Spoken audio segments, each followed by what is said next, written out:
cuando abrí la puerta de la casa que le había regalado a mis padres, lo primero que vi fueron sus maletas apiladas junto al garaje, como basura que alguien había decidido sacar a la calle. Y lo segundo que vi fue a mi suegra, parada en medio de la sala, señalando a mi madre y gritándole: «Esta es nuestra casa. Fuera de aquí». Nadie notó que yo había entrado. Nadie, hasta que dije una sola palabra. Y esa palabra lo cambió todo.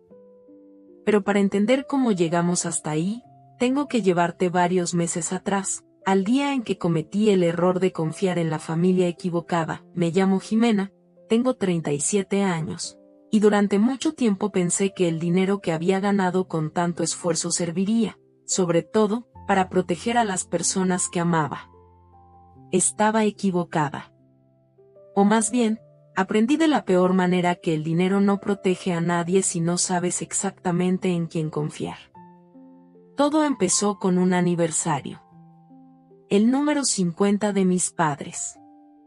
Crecí en una casa pequeña donde el techo goteaba cada invierno y donde poníamos ollas en el pasillo para atrapar el agua. Mi padre reparaba motores desde las 6 de la mañana hasta que el sol se escondía, y mi madre limpiaba oficinas de noche, cuando la ciudad entera dormía. Nunca los escuché quejarse. Nunca permitieron que mi hermano y yo sintiéramos que nos faltaba algo, aunque a veces la cena era solo arroz con lo que hubiera. Yo veía el cansancio en sus manos y me prometí a mí misma que algún día se los devolvería todo. Con intereses, construí mi empresa de logística desde cero. Nadie vio las noches en vela, los préstamos que casi me hunden, los clientes que se fueron sin pagar, los meses en que dormía 4 horas y comía de pie frente a una computadora. Mis padres sí lo vieron. Ellos estuvieron ahí en cada tropiezo, sosteniéndome sin pedir nada a cambio. Así que cuando se acercó su aniversario número 50, decidí hacer algo que jamás olvidarían. Encontré una casa frente al mar. Ventanales enormes, una terraza que parecía flotar sobre el agua, y una vista que quitaba el aliento al amanecer. Mi madre siempre había dicho que su sueño era despertar escuchando las olas. Mi padre soñaba con pescar antes del amanecer sin tener que manejar 3 horas para llegar a la costa. Pagué $425,000 por esa casa, y durante meses guardé el secreto como si fuera un tesoro. El día del aniversario los llevé hasta allí con los ojos vendados. Cuando les quité la venda, mi madre se quedó paralizada un segundo, y después empezó a llorar. ¿Es una broma?, preguntó, con la voz quebrada. Negué con la cabeza. Es suya. Mi padre no dijo nada. Se quedó inmóvil, mirando la casa, mirando el mar, mirándome a mí. Y entonces me abrazó con una fuerza que no recordaba desde que era niña. Fue uno de los momentos más felices de toda mi vida. Pensé, ingenuamente, que ese sería el final feliz de la historia. Apenas estaba empezando, mis padres se mudaron pocas semanas después. Mi madre plantaba flores en el jardín todas las mañanas. Mi padre instaló una parrilla pequeña en la terraza y aprendió a distinguir el canto de cada pájaro que se posaba en el techo. Por primera vez en su vida, no tenían que preocuparse por nada. O eso creíamos. Mi esposo, Ricardo, nunca tuvo una relación fácil con sus padres. Su madre, Estela, era de esas mujeres que opinan sobre todo, que corrigen la forma en que sirves el café y la forma en que educas a tus hijos, aunque nadie se lo pida. Su padre, Ernesto, casi nunca hablaba, pero jamás contradecía a su esposa. Simplemente asentía, como una sombra silenciosa detrás de ella. Cuando Estela se enteró de la casa, algo en su mirada cambió. Recuerdo la primera vez que la visitó. Es enorme, dijo, paseando la vista por cada rincón. Sería una pena que estuviera tan vacía. Encontré una casa frente al mar. Ventanales enormes, una terraza que parecía flotar sobre el agua, y una vista que quitaba el aliento al amanecer. Mi madre siempre había dicho que su sueño era despertar escuchando las olas. Mi padre soñaba con pescar antes del amanecer sin tener que manejar 3 horas para llegar a la costa. Pagué $425,000 por esa casa, y durante meses guardé el secreto como si fuera un tesoro. El día del aniversario los llevé hasta allí con los ojos vendados. Cuando les quité la venda, mi madre se quedó paralizada un segundo, y después empezó a llorar. ¿Es una broma?, preguntó, con la voz quebrada. Negué con la cabeza. Es suya. Mi padre no dijo nada. Se quedó inmóvil, mirando la casa, mirando el mar, mirándome a mí. Y entonces me abrazó con una fuerza que no recordaba desde que era niña. Fue uno de los momentos más felices de toda mi vida. Pensé, ingenuamente, que ese sería el final feliz de la historia. Apenas estaba empezando, mis padres se mudaron pocas semanas después. Mi madre plantaba flores en el jardín todas las mañanas. Mi padre instaló una parrilla pequeña en la terraza y aprendió a distinguir el canto de cada pájaro que se posaba en el techo. No le di importancia. La gente dice cosas así todo el tiempo. Pero los comentarios continuaron, semana tras semana, cada vez con menos disimulo. Tus padres no necesitan tanto espacio. Podrían recibir más visitas, ¿no crees? Una propiedad así debería aprovecharse mejor. Cada frase se sentía como una piedra pequeña lanzada con precisión. Nada lo bastante grande como para reaccionar, pero suficiente para dejar una marca. Empecé a notar que Ricardo se quedaba callado cuando su madre hablaba así. No la defendía, pero tampoco la contradecía. En ese momento no le di la importancia que debía. Ahora sé que ese silencio era una advertencia que decidí ignorar. 2 semanas de trabajo me obligaron a viajar fuera del país. Antes de irme llamé a mis padres. Todo parecía absolutamente normal.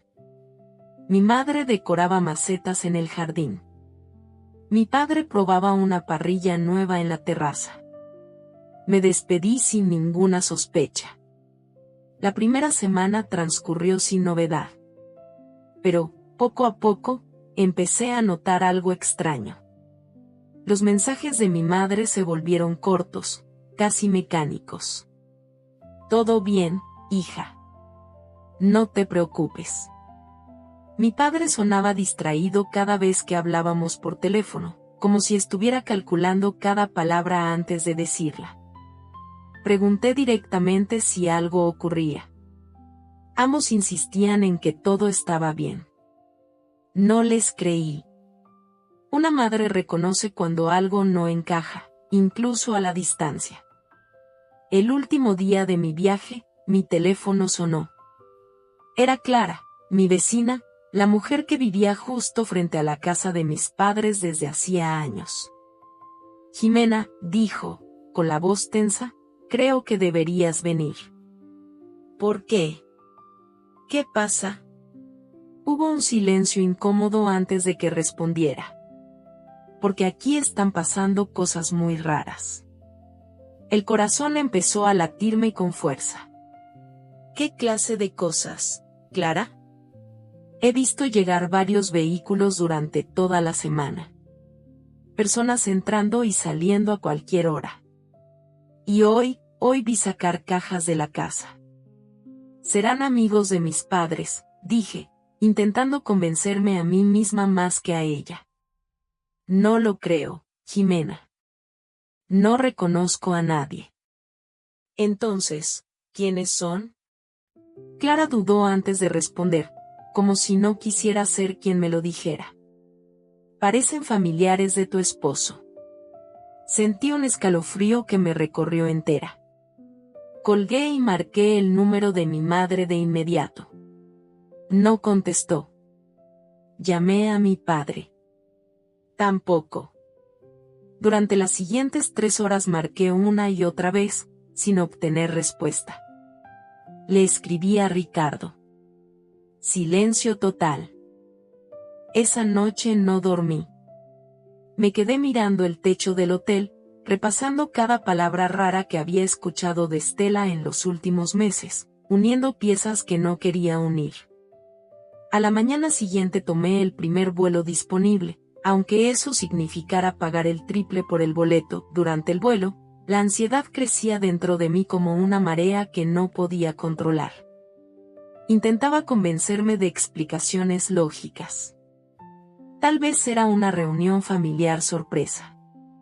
Tal vez Clara había malinterpretado la situación. Tal vez estaba exagerando. Pero muy en el fondo, una voz insistía en decirme que no, que algo grave estaba ocurriendo. Aterricé, alquilé un auto y conduje directo hacia la costa sin detenerme ni una sola vez. El trayecto que normalmente tomaba 40 minutos se sintió como una eternidad.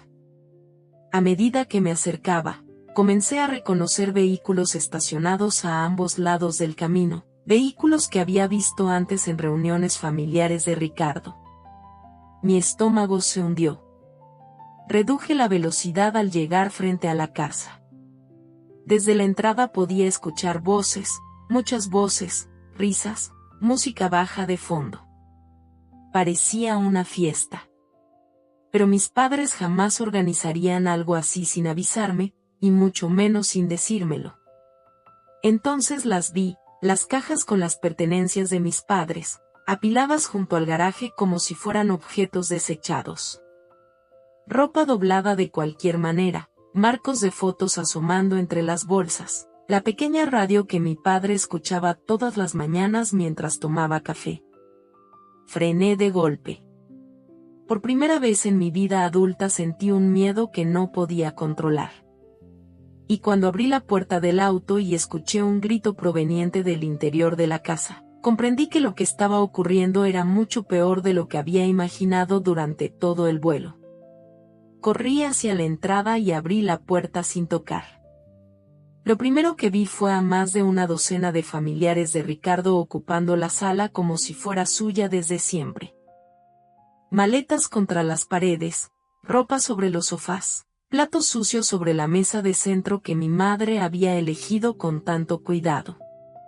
Busqué a mis padres con la mirada, desesperada, hasta que los encontré. Mi madre estaba de pie junto a la puerta de la terraza, con los ojos rojos e hinchados de tanto llorar. Mi padre permanecía a su lado, pálido, con las manos temblando visiblemente. Y frente a ellos, con los brazos cruzados y la barbilla en alto, estaba Stella. Justo en ese instante, mi suegra dio un paso hacia mi madre, extendió el brazo señalando la puerta principal y gritó con una frialdad que jamás voy a olvidar. Esta es nuestra casa. Fuera de aquí. Nadie notó que yo había entrado. El ruido de la sala, las conversaciones, las risas, todo seguía como si nada estuviera pasando. El silencio llegó recién cuando dije una sola palabra. Perdón. Todas las cabezas giraron al mismo tiempo. El ruido desapareció por completo, como si alguien hubiera apagado un interruptor. Mi madre levantó la vista y rompió a llorar todavía más fuerte. Jimena, susurró. Caminé directamente hacia ellos, ignorando por completo a los desconocidos que ocupaban la sala. ¿Qué está pasando aquí?, pregunté, con una voz que ni yo misma reconocí. Stella cruzó los brazos con más fuerza. Ah, por fin llegaste. Te hice una pregunta. Tus padres estaban desperdiciando esta propiedad, respondió, sin la más mínima vergüenza. Nosotros simplemente la estamos utilizando mejor. No podía creer lo que estaba escuchando. ¿Utilizando mejor? Hay espacio para toda la familia. ¿No es tu familia la que vive aquí?, respondí, señalando a mis padres. Ella soltó una pequeña risa, como si mi pregunta fuera absurda. Vamos, Jimena, no seas egoísta. Mi padre bajó la mirada al escuchar eso, y ese gesto me dolió más que cualquier grito. El hombre que me enseñó a defenderme sola, el hombre que jamás bajaba la cabeza ante nadie. Estaba siendo humillado dentro de la casa que yo misma le había regalado. Me acerqué a él.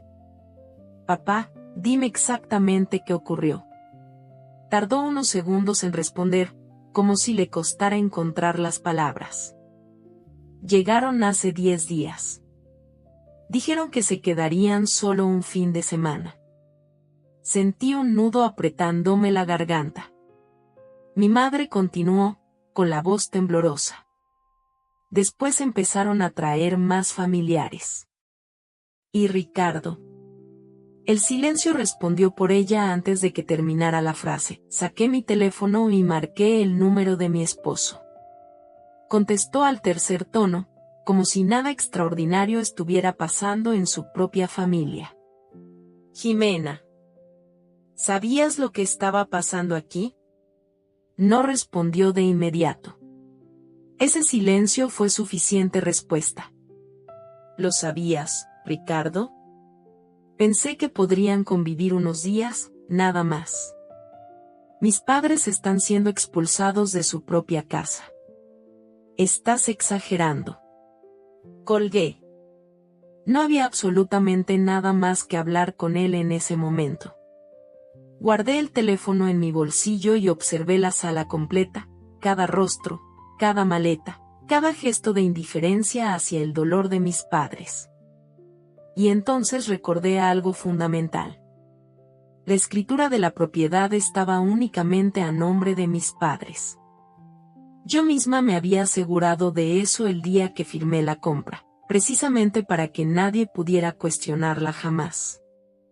Legalmente, ninguna de las personas que estaban en esa sala tenía derecho alguno a permanecer ahí. Ninguna. Respiré profundamente y hablé con una calma que sorprendió incluso a Estela. Tienen 1 hora para irse. Algunas voces comenzaron a protestar de inmediato. Estela dio un paso hacia mí, desafiante. No puedes echarnos. La miré fijamente, sin titubear. Sí, puedo. No lo harás. Obsérvame. Saqué otro teléfono de mi bolso, el que usaba exclusivamente para temas de negocios, y marqué el número directo de mi abogado. Puse el altavoz en medio de la sala para que todos escucharan cada palabra. Mi abogado explicó, con una claridad absoluta que no dejaba espacio para interpretaciones, que la propiedad pertenecía exclusivamente a mis padres, que cualquier persona ocupando el inmueble sin autorización podía ser retirada legalmente de forma inmediata, y que continuar la ocupación después de esa notificación constituiría allanamiento. Las expresiones en la sala empezaron a cambiar. Algunos familiares de Ricardo ya recogían sus cosas discretamente. Pero Estela, fiel a su orgullo, todavía intentó resistirse. Esto es ridículo. Y entonces cometió el error que lo cambió todo. Después de todo, Ricardo nos dijo que la casa sería nuestra tarde o temprano. El silencio que siguió fue absoluto. Todos los rostros de la habitación cambiaron, incluido el mío. ¿Qué acabas de decir? Pregunté, con la voz completamente fría. Por primera vez, Estela pareció nerviosa. Nada, no, repítelo. No respondió. Pero ya era demasiado tarde. Las piezas se encajaron todas al mismo tiempo, con una claridad devastadora. Horas más tarde descubrí la magnitud completa de lo que había ocurrido. Ricardo llevaba meses, tal vez años, prometiéndole a sus padres que algún día controlarían esa propiedad. Había asumido, sin consultarme jamás, que como yo la había comprado, eventualmente lograría convencerme de transferirla, o al menos permitir que su familia se instalara de forma permanente. Nunca se molestó en preguntarme nada. Simplemente actuó como si la decisión ya estuviera tomada de antemano, como si mi opinión no tuviera ningún peso en algo que yo misma había construido con mi propio esfuerzo. Esa misma tarde llegaron las autoridades, tal como mi abogado había indicado que ocurriría si la situación no se resolvía pacíficamente. La discusión terminó mucho más rápido de lo que Stella hubiera imaginado. Uno por uno, los familiares comenzaron a recoger sus maletas, sus bolsas, sus pertenencias esparcidas por toda la casa. Algunos murmuraban entre ellos, otros me lanzaban miradas de resentimiento, como si yo fuera la culpable de defender lo que legítimamente pertenecía a mis padres. Ernesto, el padre de Ricardo, fue el único que se acercó antes de irse. No dijo nada sobre la situación, solo murmuró un lo siento casi inaudible antes de cargar 2 maletas hacia el auto. Fue la primera vez que lo escuché decir algo por decisión propia, sin que Stella hablara por él. Al caer la noche, la casa volvió a quedar en completo silencio. El mismo silencio tranquilo que mis padres habían disfrutado antes de que todo aquello comenzara. Cuando el último vehículo abandonó el camino de entrada, mi madre se sentó en la terraza, mirando fijamente el océano oscurecido. Me senté junto a ella, sin decir nada al principio. Lo siento, dijo finalmente, con la voz apenas audible. Negué con la cabeza de inmediato. Tú no tienes nada que lamentar. No quería causarte problemas, hija. Ustedes nunca han sido un problema. Nunca. Mi padre se unió a nosotras unos minutos después, cargando 3 tazas de café que preparó en silencio. Por primera vez desde mi llegada, su rostro parecía tranquilo otra vez. Las olas rompían suavemente contra la costa, una detrás de otra, constantes, como si el mar mismo estuviera devolviéndole la calma a esa casa. Las semanas siguientes fueron, sin duda, de las más difíciles de mi vida. Solicité el divorcio apenas 10 días después de aquel episodio. No fue una decisión impulsiva ni tomada en caliente. Fue la consecuencia directa de descubrir que la persona en quien más confiaba había permitido, en silencio y durante meses, que mis padres fueran humillados dentro de su propia casa para beneficiar a su propia familia. Algunos parientes de Ricardo intentaron convencerme de que estaba exagerando. Otros me pidieron, con una frialdad sorprendente, que dejara pasar el tiempo y olvidara lo sucedido, como si hubiera sido un simple malentendido familiar. Pero yo había visto a mi madre llorando sin consuelo. Había visto a mi padre temblando, bajando la mirada dentro de la casa que yo misma le regalé con tanto amor. Y eso, sencillamente, jamás lo iba a olvidar, ni a perdonar con facilidad. Meses después regresé a esa misma casa para celebrar una reunión familiar completamente distinta. Esta vez, solo estaban las personas que de verdad querían a mis padres. La terraza estaba llena de risas genuinas. Mi padre preparaba pescado fresco en su pequeña parrilla, tal como había soñado durante años. Mi madre cuidaba sus flores en el jardín, tarareando en voz baja. Y yo, sentada frente al océano, sentí una paz que llevaba mucho tiempo sin experimentar. Fue en ese momento exacto cuando comprendí algo que ninguna cantidad de dinero podría haberme enseñado antes. El regalo más importante de toda mi vida nunca fue la casa frente al mar. Fue demostrarles a mis padres, con hechos y no solo con palabras, que había alguien dispuesto a defenderlos exactamente de la misma forma en que ellos me defendieron a mí durante toda mi vida. Si llegaste hasta aquí, cuéntame en los comentarios, ¿qué habrías hecho tú en mi lugar? Y si te gustan las historias de familia, justicia y giros inesperados como esta, suscríbete a Código Venganza para no perderte ninguna de nuestras próximas historias.